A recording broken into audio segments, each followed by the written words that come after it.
Every team, every topic, everywhere. This is Bleav. BetOnline continues to be the world's most trusted betting platform and your number one source for online betting. From the earliest odds to in-game live betting, BetOnline provides you with all the action and the ability to watch games as they happen. With the largest selection of odds on everything from football, the NBA, college basketball, NHL, and UFC.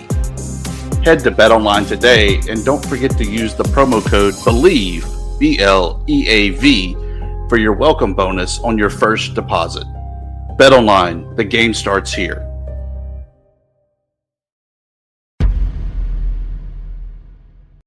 This is the Bleav in the Warhawks podcast, part of the Bleav Network, with hosts Dusty Thibodeau. I seem to be the only guy they can find to talk to. And Chase Region. Just offensive line, man. Still not getting credit for shit, and it's cool. Chase, we can breathe.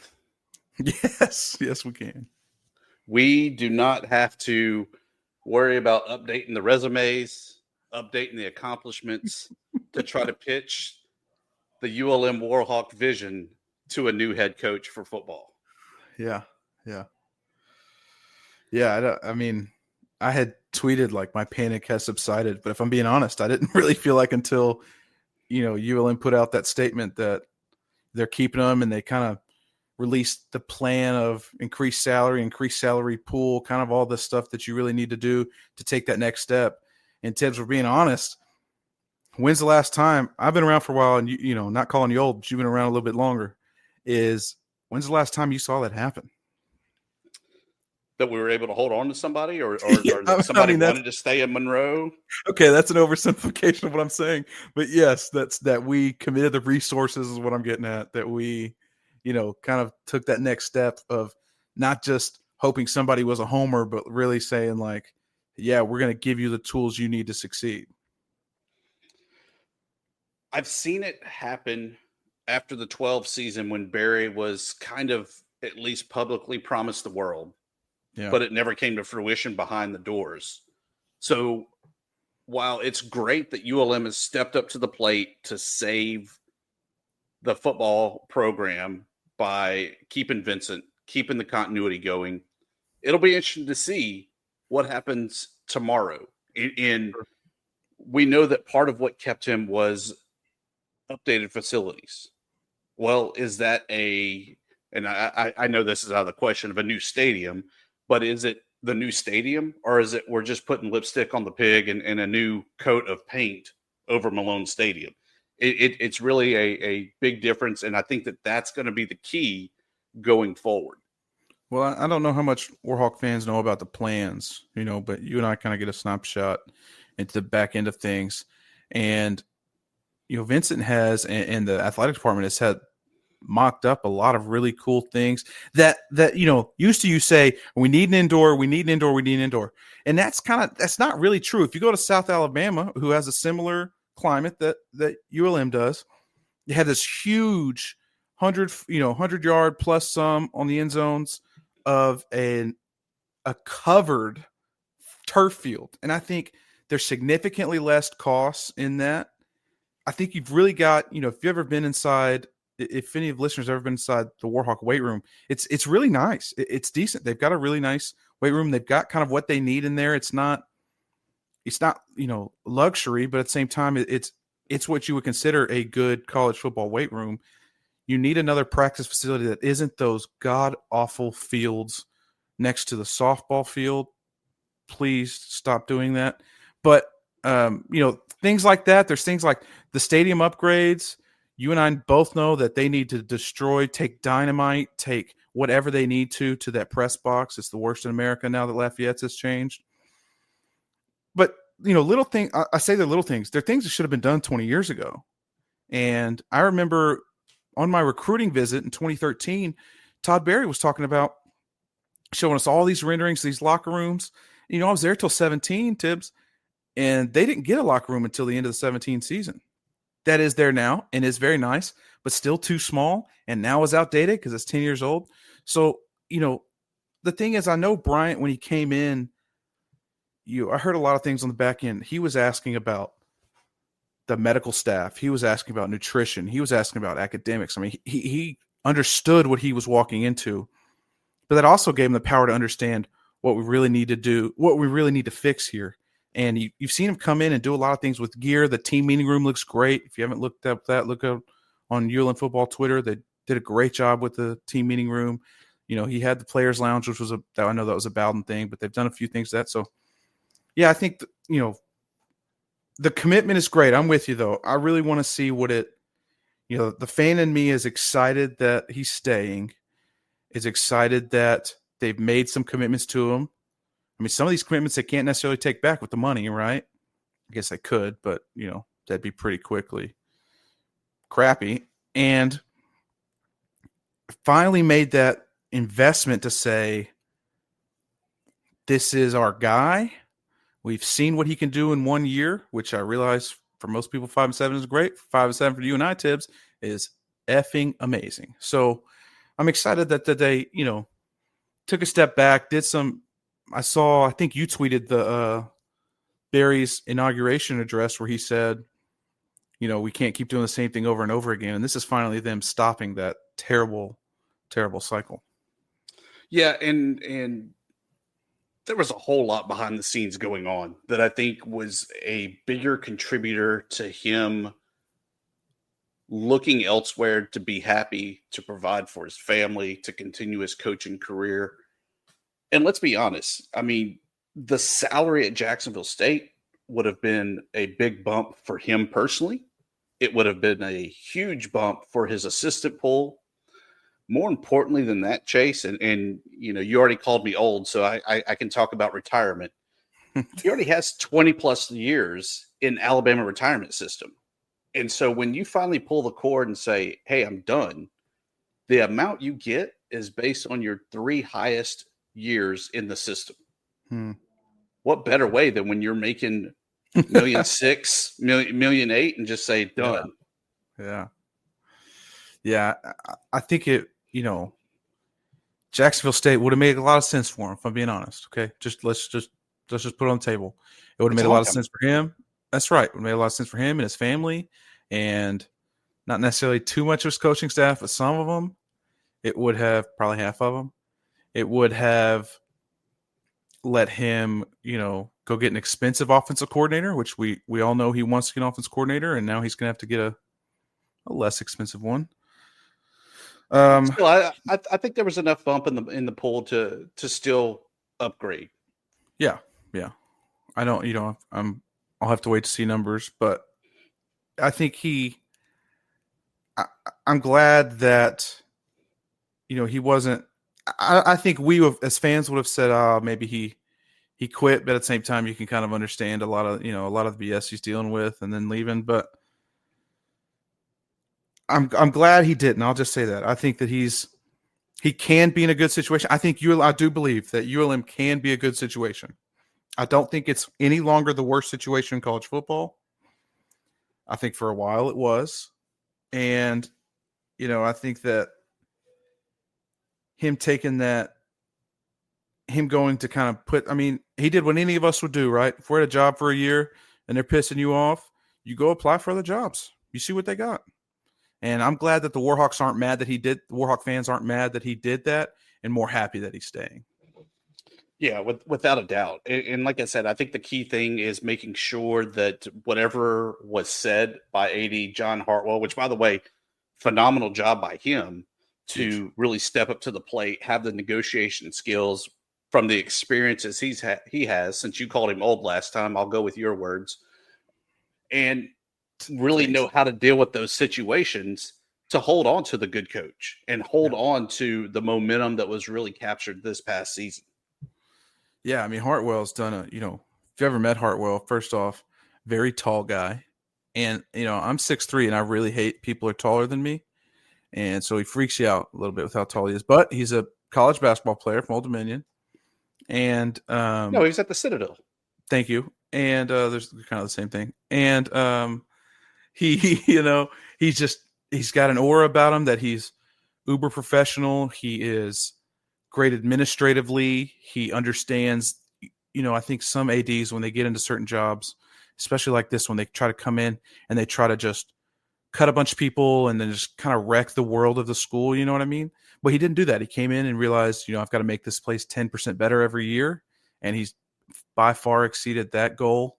And, he's kind of taken the approach of setting ULM up for long-term success, which we have not seen an AD do in a long time. We've seen some come in as stepping stones. We've seen some come in and try to fix some business administrative problems, and then they don't really have the, tools to do so. And I just love, this is such a testament to the star we have at athletic director too. And a lot of people have asked me about that. And I said, we've been D1 for 30 years. Hard to believe. I know, Chase, because you're only like 12. But in those 30 years, we've had athletics. I mean, we fielded teams across the board and everything. But I feel like in his coming up on 2 years, that's really the only time that we've had programs that are really meaningful and well-oiled machines top to bottom. Now, are the gears kind of worn down from years of just having athletics? Damn right they are. Sure. But he's rebuilding it. Got to rebuild the transmission. Yeah. Yeah. But I think what we're both saying the same thing in the sense of he's not trying to swap the engine out. He's trying to rebuild the transmission, right? I think that's an important part of the approach he's taken to this job. Has been admirable in the sense of he was given a pile of shit and he had to then kind of slowly work his way through that to shine it up. And not saying he's shining a turd, which I realize I just said that, but he's slowly taking parts of that turd out and replacing it. And I think it's just such a great, you got to be excited. If you're a Warhawk fan, I know, obviously Bilderback was a great first edition, and then he kind of has built on a lot of momentum here, and it doesn't look like it's stopping anytime soon. We don't have to get a new football coach there, Chase, but we will be on the hunt for a new men's basketball coach. Long time, 15 years. 15 years. Richard for him has said no mas after the year. 40 years of coaching. You saw that, huh? Well, I know you know that, but yeah. I think it's crazy. I mean, starting off from a player, being a GA at NLU back in the day, and obviously really made a huge name for himself at his time at LSU and down the road at Ruston University. Mm-hmm. But yeah, no problem. But I feel like he came in at the right time for the men's program. Everyone wants to focus on him only having, kind of 3 really successful seasons, one of which was a CBI runner-up season. Year. But he is what was needed. This program was on its deathbed with Bruno wanting to pull the cord over APR issues. And it took Commissioner Wright Waters to convince him that was a bad idea because A, it's hard to restart athletics after you kill it off, and B, the impact that it has to the Sun Belt Conference as a whole and what that would mean for the other sports in the Sun Belt. Because we saw that with Little Rock and with UTA getting the boot because they don't play football. Yeah. And Richard, I kind of in the last podcast, 2 podcasts ago, I kind of called for his head, but also was trying to give him his flowers in the sense of I understand what he took a dying, really struggling basketball program and he made it formidable for the most part. For most of his years, he's been competitive. I know not all of them have gone his way, but he's never been like, they've been bad, but they've never been just super trash, right? Like they've never just not won a game, which was what we saw at a women's a few years ago. So I think that, he's got great connections. He's really, I think he developed players fine. 40 years into a job, man, I don't know if I want to do anything for 40 years. That's such a long time to do the sport. I know he loves it. And I love the fact that he's staying around. I love the fact that, I hope he gets involved in administration. I hope he gets involved in support and whatever that may look like in whatever fashion he wants to do it. But, I think that definitely that he will be looked at as a in favorable light in history for his time there. Yeah. And I still love the stories from back when he was playing that he was a tough son of a bitch and really didn't back down. He might not have been the biggest guy on the court, but he might have been the smallest. He might have been the smallest, but with his head and his attitude, man, his head was scraping Fant Ewing's roof there, really? and he didn't back down from anybody. There were times where there was one story I heard about. They were going up against somebody that was like well known in karate, and Richard pretty much went up to him and just told him exactly what he thought about him, and that if he didn't like it, that before he got on the bus. After he took this ass whooping and before he got on the bus, he could take another one.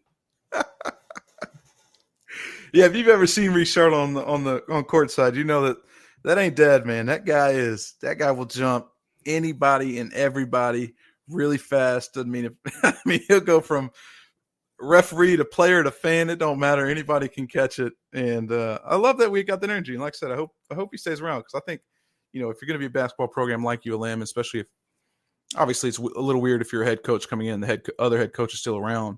I think it's a little bit different when a guy retires, and I hope that he kind of shows them the ropes and the disgusting, mess of Fant Ewing and how to navigate that. Maybe we can start doing live play-by-play with him being our off-color guy, because Mike Vining, does good on color for the ESPN, but we'll have the alternate. Yeah, and I could just picture Richard being like, "That's a dumb fucking shot." I would say he could join Mike Hammett. Mike Hammett does a great job with basketball play-by-play, but then I think that Richard would say some dumb shit like that. He'd be like, "What the fuck are y'all doing?"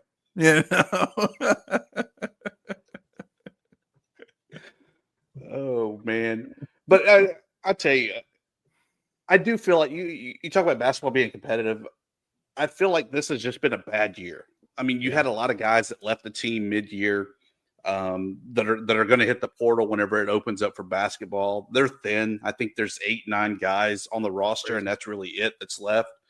But tonight's when the real games start against Old Dominion, another team that's struggling really bad under a first-year head coach, a guy that is much like Richard, went back to his alma mater there at Old Dominion with Mike Jones. And, we just got to kind of see Mike Jones. What happens. I hear that every time I hear his name. Mike Jones. And we had him on Funbelt Podcast, and that was actually my intro for him. Mike Jones. Lamar Jackson doing that in a press conference was great. Yeah. Sorry, I cut you off. I don't even know where you're going. But no, I feel like we saw it in Lafayette, who they're also looking for a new head coach, letting go of longtime veteran Bob Marlin. But he went out 1-0 in Sun Belt Conference play. So even though as bad as they've been in the preseason, they got it going right now, at least for conference play. Yeah, I don't want to speculate here, but if you're Richard again, you're kind of in the same boat. You just watched that happen down the road in Lafayette. You're kind of thinking maybe this is, I don't want him as a ULM fan, and as a basketball fan, I love ULM basketball. I think I've said this before. My wife and I went to every home game the last 2 years. We loved it. We do love it. We watch it at home. I don't want him to go out getting fired midseason after being there 15 years. I don't want that. I want him to leave with good taste in his mouth. I want to leave on his own terms. I remember when I left, remember being around football, and everybody would say, if you can leave on your own terms, that's the best way to do it. And, being able to do that in athletics is not a common thing, especially at this level. So I'm glad he kind of gets his flowers, and I hope we give it to him, and I hope we make a big social media deal out of it. I hope we make a big TV deal. I hope all that, he deserves that for sure. Yeah. And it's like, Chase, I don't know about you, but that moment where I realized that basketball was done and it just wasn't in the cards to go any further. Mm-hmm. That was a hard moment when you have to give up everything you've been working on, everything you've been doing, the only thing you've really known. outside of the little bit of social life you have or going to class or anything like that. Mm-hmm. It's tough. And I can only imagine what it's like when that's kind of your livelihood and you're hanging up the ropes. I mean, hopefully he has a nice retirement, and hopefully he can go travel or something. Cause you're right, man. And I couldn't imagine doing that at his age. You know what I mean? Like he's kind of had the blessing to be able to be a part of that game for so long. And yeah, I remember making that decision myself. And although it was in conjunction with the physicians I had around me, it was kind of I guess I got to find a new identity. You tie up so much of your identity into the game and into practice. And I thought, it was a harsh realization of like, shit, man, I don't know if I have any skills here. Like I don't know if I got to learn I got to actually care about class now. Cause I guess this is how I'm going to get a job. But yeah, dude, I hope he figures it out personally. I know he's a good guy personally, and he's always been good and nice to me. So I hope he, he's going to be around somehow. I don't know whether that's with the university, with the high schools around. He's lived here for so dang long, that I don't know what he's going to do, but again, I hope it has something to do with the Warhawks. You talking about hanging it up, Chase? All I could think of was the old Terry Crews office linebacker commercial that somebody's going to the copier and you're over there just straight up run block and hitting the dude and driving the sled. Dude, I will still. Hey, I'll just like a stereotypical offensive lineman. I'll break out a little vertical set every now and then, hands high, thumbs up, ready to go. I'll tell you what, the way I was feeling Lafayette, and I don't know how much you saw me down there. I was screaming at everybody. I was screaming. I don't like to say the F word too much, but I'll say it here because I fucking hate these guys. And I kept walking away, and I walked up to Bryant Vincent, and I said, "We hate these guys." And he kept, in our pregame interviews, because it was Thanksgiving week, I was able to come in. He goes, "Yeah, people keep telling me that." I said, "Yeah, we hate these guys." I went over the offensive line and said, "We hate these guys." Yeah, it was. Mike McGee and I had this conversation a lot on radio that it's 3 good plays, dude. As long as it's not PAT, because PAT guard was the worst job I ever had in football. But as long as it's not PAT, I could give you 3 good run plays. I couldn't pass that on anybody right now. Anyways, I would definitely, you let me know. Hey, that's my favorite play. PAT guard, that means I'm on the field, buddy. Hell yeah, Thibs. Hell yeah. That means you get some PT in there, baby. I'll tell you, though, I still love watching basketball. I love watching our games. Definitely have enjoyed these past 2 seasons really watching women's basketball. But I'm ready for some baseball, man. There's nothing better than the ping of a bat. What? You don't like baseball? You're a baseball fan? Yeah. I know you live in Houston. You're an Astros fan, right? No, I'm not. I'm a Cubs fan. Oh, why? That doesn't make much sense. I would say, I think baseball skipped my generation. I was a big Rangers fan until they lost back-to-back World Series, and then I just couldn't bring myself to keep doing that, You're un-American. It's just a tough world to live in. I guess I'm going to have to become a baseball fan because I don't know what else we're going to talk about during that time on the podcast. But they just, I don't know. I actually would go to a lot of the ULM baseball games when I went to school there and study in the outfield because we were, we had a few good players, not too many, and they were usually pretty quiet because, nobody hit a lot of home runs. So pickleball porch, I don't think they have that anymore. But if you remember that, man, that's a throwback. Pickleball pub. But no, I'm ready for basketball to be good. I think they've got, a little bit of an easier start, it seems like, to conference play. And, they're home away. Oh, I'll take that back, dude. They play 4 games in a row away. That sucks. I was looking at it wrong. I need my other glasses on. No, dude. Baseball sucks. I'm sorry. I'm trying to ramble here, but I can't. I'm trying not to shit on it, but baseball sucks. Would you rather talk softball, women's golf? Women's golf's good. Great. Very good. Very good. And I don't know if I'd rather talk. That's a good question. So, like I said, maybe you'll just have to text me baseball updates and then not let me sound like an idiot when I come on the pod. Oh, no. We're leaving you high and dry, and you just got to wing it. Are we too far for that? I'm already sounding stupid. Exactly. Do you know? So I got a question for you. Do you know? I'll play host for a second. Do you know? You have any idea of? I think the good thing about this as we transition for Richard retiring is you're kind of able to start that coaching search a little earlier, right? I mean, it's a known thing, nothing below water. You're all above board. You're able to do it all the right way, as I know Hartwell wants to do it. Who do you think? I mean, do you have any early? I'm just putting you on the spot with. I don't know if you've done any research, but do you have any early, Thibs picks? That's a dope segment. We should put that in the pocket. It's dangerous. I think that there's going to be some interest from different guys. I honestly wouldn't be surprised if Bob Marlin didn't apply for it just out of spite. Dope name. Cool name. Bob Marlin, former Louisiana Lafayette head coach. Mm-hmm. Mm-hmm. I got to think that former associate head coach Mo Scott would be another one who just recently left this year to take over the JUCO ranks. Maybe Phil Cunningham. Wait, let me look at Mo Scott. Let's see how much. There's Phil Cunningham. Oh, I know Mo. Mo was at Grambling. Am I right about that? No. Southern.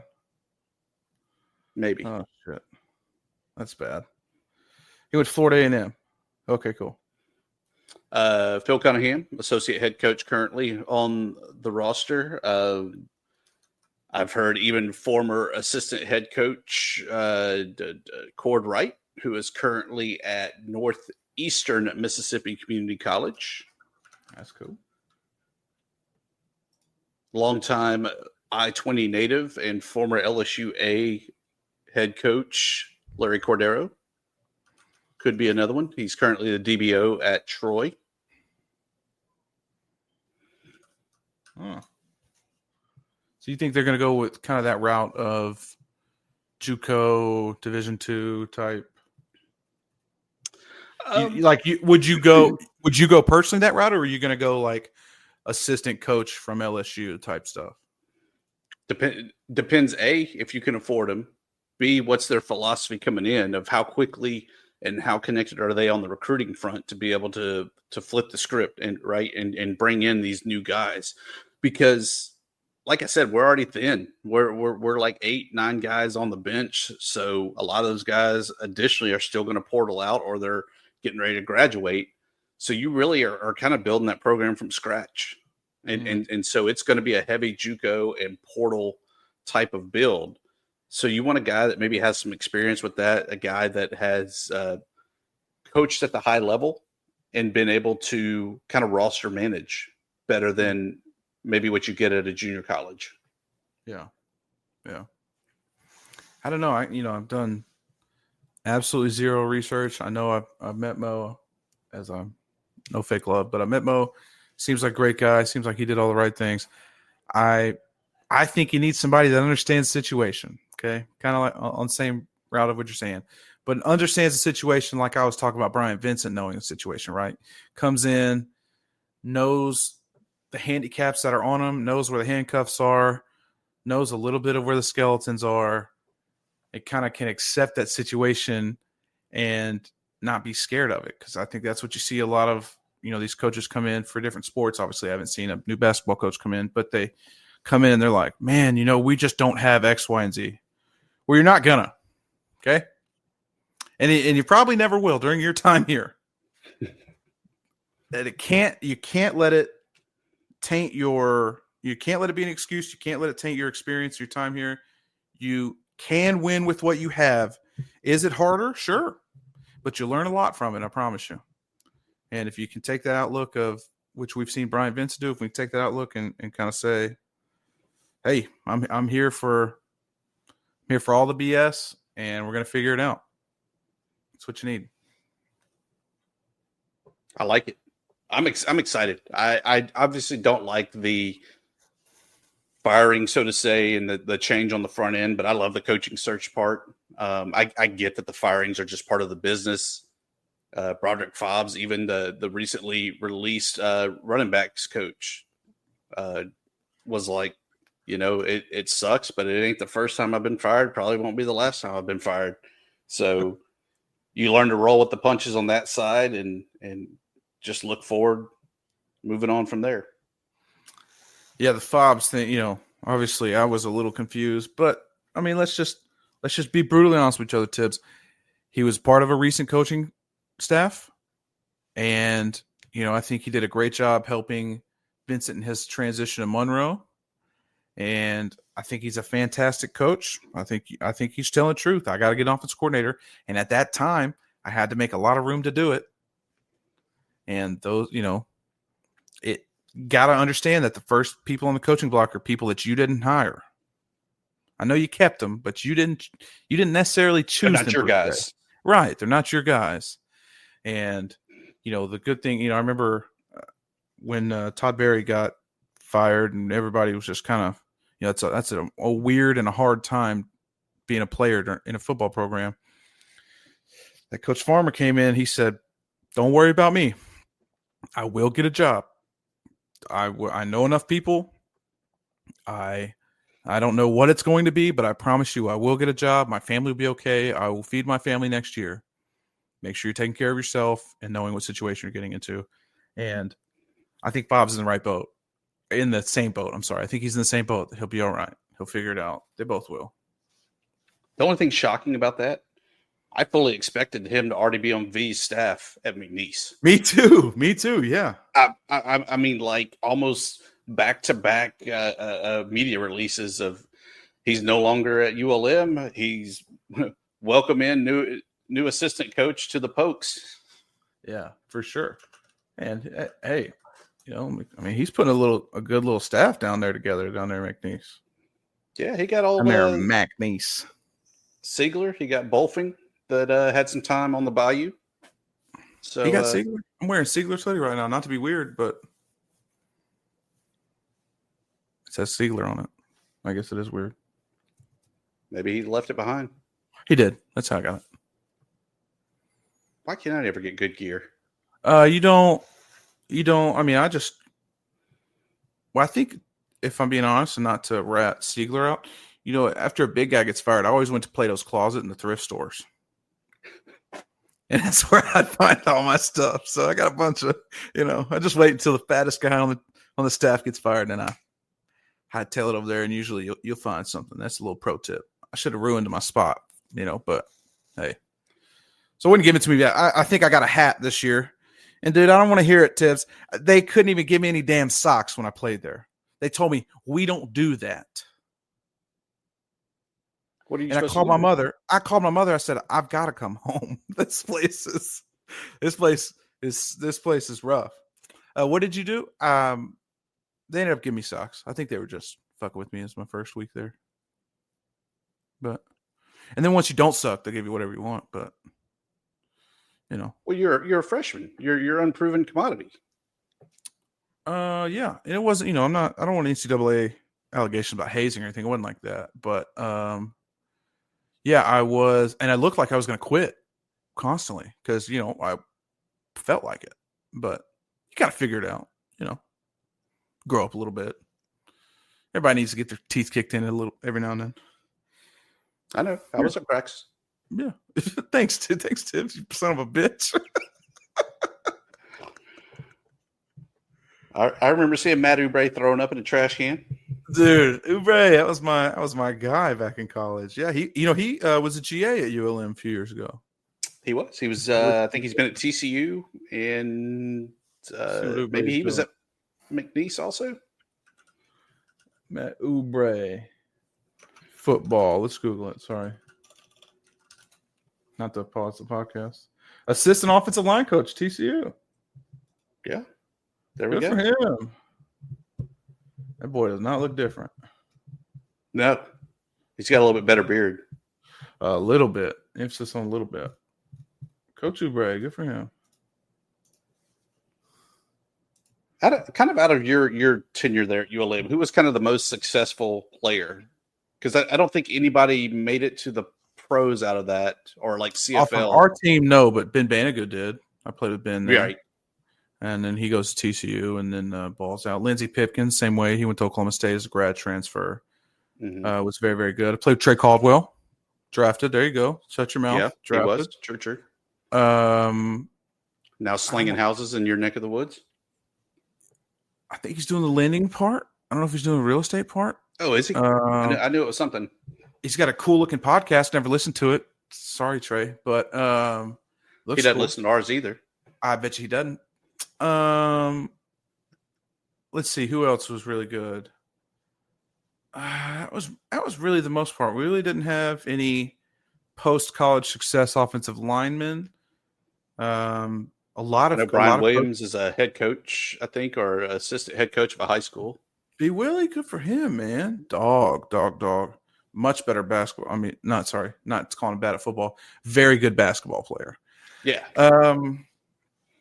Rashawn Caesar, I think he's head coach down around East Feliciana. Tevin Kagan, same way, and I've seen Tevin a little bit this year. He's doing well down there in I don't know where. I know that he has to take a shrimp boat to get to where he works every day, but I know that dude from the sticks, Louisiana. Yeah, those really are guys. We just had this conversation, and to take us off the rails here is we were talking about Tevin and I were talking about NIL money and stuff and the easy transfers. And Thibs, who we thought about, and I think this was an underrated player at ULM and really should be considered for Hall of Fame, was Hunter Kissinger. You realize how much money Hunter Kissinger could have made if he played in the modern day? 300 tackles. I mean, that guy was a machine. I realized he had a good scheme in front of him, but I mean, he was crazy. Mitch Lane was the same way. He had a few great seasons, and I obviously didn't take that next step. He was super good. I came on tail end of Josh Allen and Colton Browning and, Jarvis and them, and they were, I think, pivotal in my development of seeing what a seasoned player looks like. And in that world, they played 4 years, John O'Fisher, all those guys. So it's cool, man. It's cool to see him go have success post-football, and a lot of them still involved with ball, and I love that for everybody still doing that. I wish those guys would still come back around campus a little bit more. Just to see. I mean, I see Harley CNO, saw Colton at the big reunion this year for the UAB game. Mm-hmm. So always good to see those guys. Saw Nate Brown this year. Saw Nate Brown. Who else I see? I saw a couple of them, but you're right. I think, but to be honest with you, if I'm being real here, Thibs, no one's ever invited me back besides last year. I mean, this year, really. I know I wasn't a part of the 2012 team, but they invited 2012 team back. Was that last year, 2 years ago? And that was last year. And able to see all those guys, give them all hugs, wish them all well and that kind of stuff. But what you do see at a lot of other schools, even in the Sun Belt, are a lot of those guys come back. And I think that's getting a little more normal. But nobody in administration, nobody coaching staff, they haven't really embraced that. And even, I'm a huge Todd Berry fan. I think he did a great job at ULM, but even really that wasn't a pivotal part of his plan of that place. And Vincent seems to really kind of, really trying to get those players back involved. And him and I have had a couple of conversations about how to do that and what to do and who's still around and kind of where you start that kind of relationship building. And I think it's great that, a lot of them are in Mississippi coaching, a lot of them in Louisiana coaching. I think, kind of getting towards them, hopefully roots you a little bit more as a coach into the state. Yeah. And also gives you a leg up for recruiting as well. Absolutely. On that note, I got to give you a good tell from the press box there. Come on. The late Jared Lorenzen. You remember him? The quarterback from Kentucky. Hefty lefty. Yeah, the hefty lefty. Yeah. The one and only time that I ever got to meet him was when we played at Kentucky, maybe right around 2015, 16, somewhere in there. Mm-hmm. We played him 2015, yeah. Yeah. We're in the press box. They have the little buffet set up for the media to go get their pregame meal. There's a guy in front of me. I'm not really paying attention. He turns around. It's Jared Lorenzen with the ultimate of ultimate stacks of hot dogs on his plate. And I'm like, Jared Lorenzen. I said, I was a huge fan of yours. Good to finally meet you. He goes, yeah, man, good to see you. And walks off with his just mountain of hot dogs. That seems on brand. That'd been a cool guy to meet. Yeah. That game went very terrible for me, Thibs. I have nightmares about Bud Dupree. Nightmares. We had two guys in warm-ups all on the offensive line. Colby at center and left tackle Joe Tread. Both of them got hurt in warm-ups. Jeez. Yeah. And so Frank Sutton, who had played as kind of the sixth man all year, gets his first start at Kentucky. Jimmy Chung got his first start at left guard. Ben Reishoover moves to center. I'm sorry, Frank went to left tackle. Ben Reishoover was my guard at right guard. He moves to center, and you have two brand new, it was, I think Bud Dupree had like 7 sacks in that game. We threw the ball 80 times. But I remember at some point, I just start turning around yelling, Pete! And he comes up to me at halftime, and he said, Chase, I swear to God, you say my name one more fucking time, I'm going to kill you. And I said, hey, just start throwing the ball a little faster for me, okay? Yeah, they had speaking of big people, I remember this, the defensive tackle was 6'10", 415. And he was the worst football player I've ever seen on the field. But really? He was 6'10", 415. They really just put him in for field goal blocks. Well, I said, I was the fucking guard, and it was the worst time because, he's going to run you over, right? Like you can't get low enough. You can't, there's nothing you can do. You just try to hold him down with you, honestly, and hope he falls with you. Thankfully, he did. But I don't know if we kicked any field goals. So you're saying you held him? Like dude, hey, I was a very good Sun Belt offensive tackle because I got away with holding more than anybody else in the nation. I promise you. Chase, it's always good. It's so much fun. We should do it again next year. Hey, I love that. We're gonna take this week off, huh? Hopefully, we don't do it Christmas Day. If so, bad things are happening. Well, I'll text you. I'll let you know if it gets bad.